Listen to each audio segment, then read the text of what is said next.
Hello, everybody. Oh my God, you caught me by surprise. So, welcome. This is Monica, Wellbeing Mastery. And we have amazing guests joining us today, Kara Gilligan, Akara Sophia.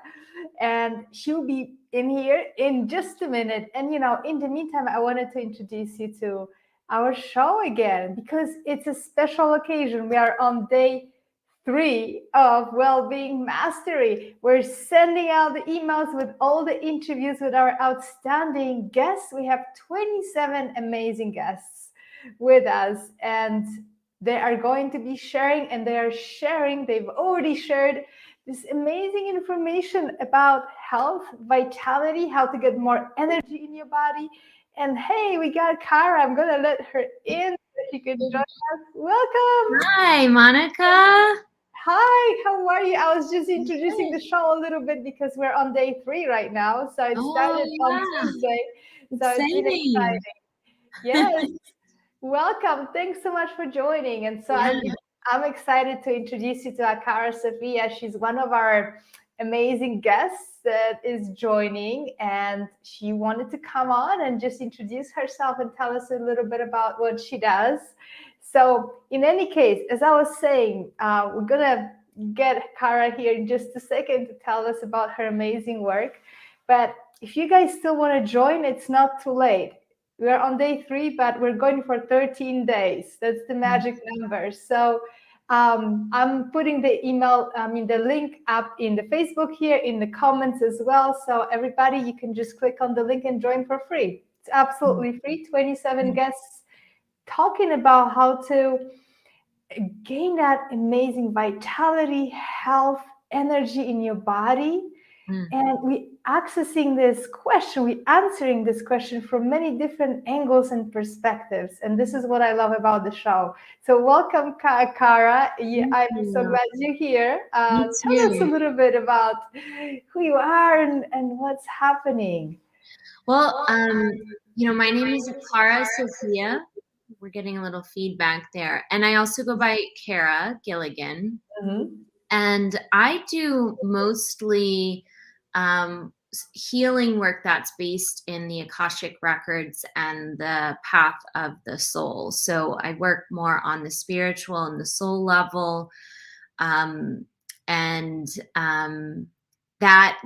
tends to be more like the causal level of why we have challenges and why we have different patterns in our life. And I also do a lot of work with the goddess and with the divine feminine. And a lot of this whole path really in many ways was catalyzed by my own struggles with uterine health issues and really wanting to get to the root of the cause that was underlying a very difficult physical disease that I suffered from since my mid-20s.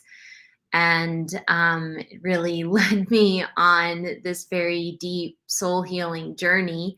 So I think one of the messages that I wanted to share in relation to the Wellbeing Mastery Summit is,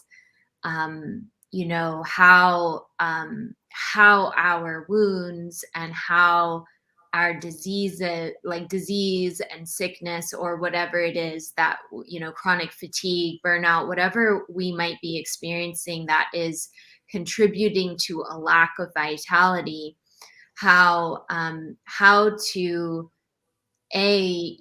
not suffer. We can be in pain, but we don't have to suffer.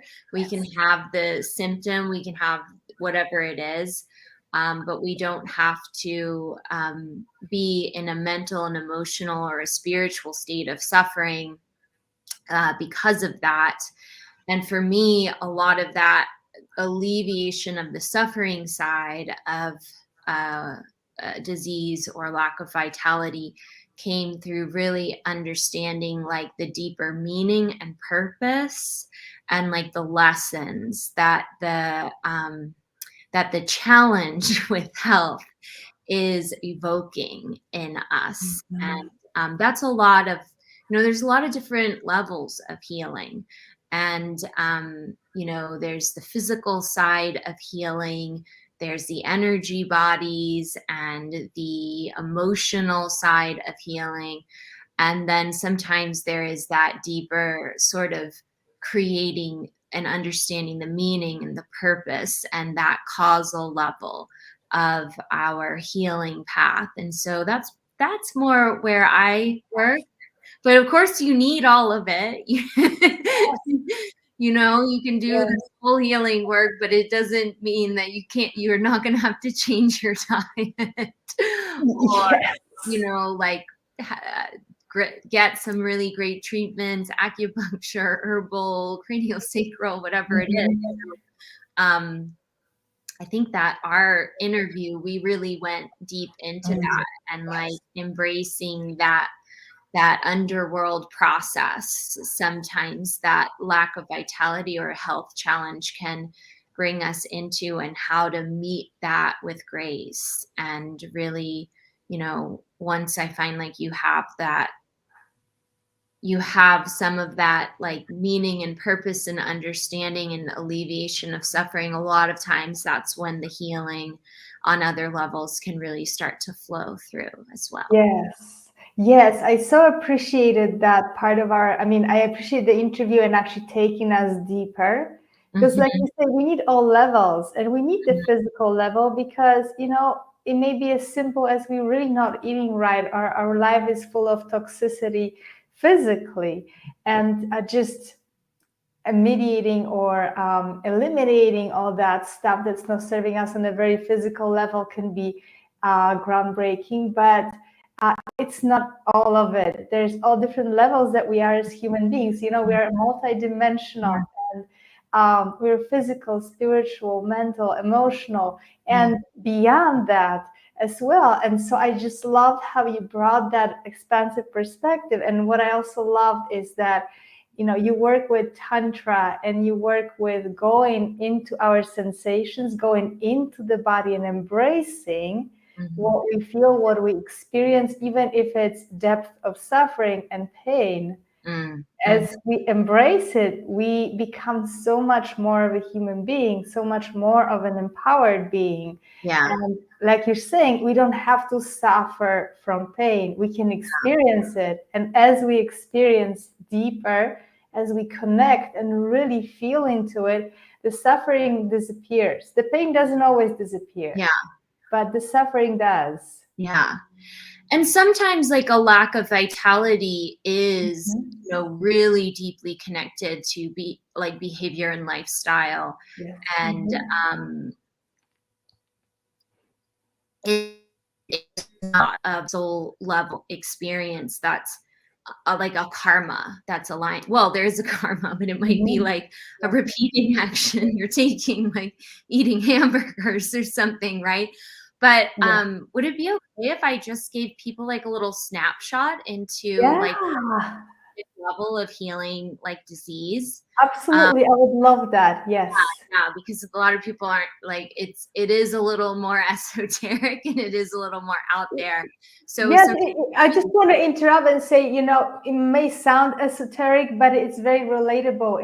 We yeah, know that and we feel it as human beings. So yeah. we may label it however we want to, but I think it really it really appeals to who we are deeply. Mhm, So, mhm. right. Yeah. So yes, So please. I'd like to just give an example from my own practice. Yeah. I had a woman come to me a few years ago, and she had been in a long-term partnership, and her partner had been battling cancer and had been battling cancer for um, a long time, like a decade or more, or slightly over a decade, had been battling cancer. And at the time she came to see me, she had been the primary caregiver of her partner, and she was, really, really ready to step out of this role of being a caregiver. And, Mhm. it had been like a decade of caregiving, and she had even written a book on it. And she was really like, it's time for me to like move into like another stage of life. And at the time, her partner had like a stage 4 cancer. So it's like a very serious one. And when we went into the Akashic records, saw that there had been a past life where the one that had been the caregiver of the partner in a past life had been the mother of this soul. And this was kind of sort of like industrial age England, right when they were like developing factories and women were starting to go to work in the factories. And she had went to work in one of these factories and had actually gotten cancer, had actually gotten very sick from working in the factory. And she died while her daughter, this was a lesbian partnership, while her daughter was, it's like around 8 or 9 years old. And so on a soul level, she had this, it was very hard for her soul to leave the daughter being 8 or 9 as an orphan. And you could just, on the spiritual level, she was just like, the deepest desire she had was to be there and to care for her daughter. And it was a very painful experience to not be there and to not be able to care for her daughter. And I think the daughter also had a lot of trauma from losing the mother and becoming an orphan. So there was this soul contract, like between the souls. One soul was like, I want to be there. I want to care for you. And it was like literally like the exact amount of time that it would have taken for her to like grow up and become an adult. So like, like 7 to 10 years, something in there. And the contract was like, I'm going to care for you for these 7 years. And over this time, through giving all of this love, you're going to overcome some of the karmic, the samskaras that you accumulated being an orphan and not having anybody there for you. And so that was their contract. And when this woman came to see me, just so happened, it was done. They were at like the end of the time that they had contracted. And so I don't normally, like when I do readings for people, I don't normally say things like this, but I looked at that contract and I said, I don't normally say this, but you might want to tell your partner about this reading because, she might not need to have cancer anymore. Like cancer was like directly related to these soul desires and the soul lessons that they wanted to complete together. And I think like, sure enough, they went in like a few weeks later and the doctor, like to see the doctor, and like the woman had like no cancer. Wow. It's like, we don't know where it went. And so sometimes, a trial that we're going through with like a disease can have like a very specific karmic purpose underlying it, like from a past life and from a soul contract level. And that's really what I mean is like, if sometimes you can't change it. Sometimes it's like, no, that's the contract. You have to experience this. You have to experience this for this long. But even just knowing that and like knowing why and like the purpose behind it can be a strength to us as we pass through a health trial or health challenge. And then there are some, not all health challenges have like a soul level to them. A lot of them are from, a negative behavior, a negative habit, living next to, a factory or something that's polluting the water. So we really need to address things from all levels. But I wanted to share because a lot of people don't have like a contextual sort of understanding for how the soul level can be operating in our relationship to our bodies and in our relationship to our Yeah, it's an amazing story. Thank you so much for sharing that. And because we're on a path of learning. And It's life, we are here Yeah. to learn. And if we don't have enough, sometimes just having that piece of information just gives us the whole picture. And then you can understand your lessons, right? Yeah.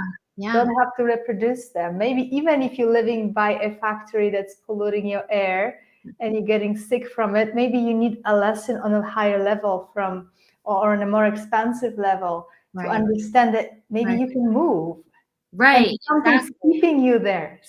So, Yes, so exactly. yeah, so we need all of those aspects. This is why I was so grateful for you, Akara, to come on the show and share with us. And Mhm. I would love for you to tell us a bit about how people can reach you. What are you offering, and how do you work with people? I know you have amazing programs and amazing different classes and courses that are out there. Yeah, well, you can find me at wakingbeauty.com. That's my main website. And Mhm. um, I think coming up there's going to be some more courses that I lead in with the goddess Hathor. No, this is like a Yes. totally different path, but she is a very earthy goddess, and Hathor is an ancient Egyptian goddess, and her symbol's the sacred cow, which really represents our ability to farm and to grow food and nourish ourselves. There's a lot of sort of medicine with Hathor around embodiment and sensuality and food and our relationship to our bodies, and our relationship with the earth. So I will be leading a course this summer on that, and you're welcome Wow. to explore that. Yeah. I Wow, also do beautiful. readings. So I also work with people one-on-one in Akashic records readings. So Yes. yeah. Unraveling those lessons and Yeah. unraveling those stories that we are completing or carrying through in our present life. Yes. Yes. Yes. Yes. Well, I want to say, I've had an honor and pleasure to work with Akara, and it was a life-changing experience. And so I want to say that, please check her website, see what resonates with you. And I know that she has quite outstanding, very unique way of introducing you to very profound subjects. And so thank you again so much for being Thank here, you for for being on the inviting me. show. I'm so excited to be featured with everybody. And this has just been like my personal path over the last 4 years. Has been like everything has been health. And I have had my own huge learning curve because um, I needed to learn new diet, new behaviors, and how my body way it need taken care of as a highly sensitive person. And so I'm so excited to be listening to these interviews Oh, and beautiful. not just speaking but partaking. So thank you for putting this together, Monica, and I'm really Thank honored. you so much. Well, I want to wish you a beautiful day and wish everybody a beautiful day. Again, you can listen to the entire interview with Akara if you sign up for the show. I'm going to put the link again down in the comments. You're still welcome to join us. We're going for 13 days. So beautiful. And please reach out to Akara. I will put the website, and we're going to tag her also on the Facebook. So you can find her online. And so, well, thank you again. It was such a pleasure to Thank see your you. beautiful face today again. Bye. Bye, guys. Bye, everybody. Awesome.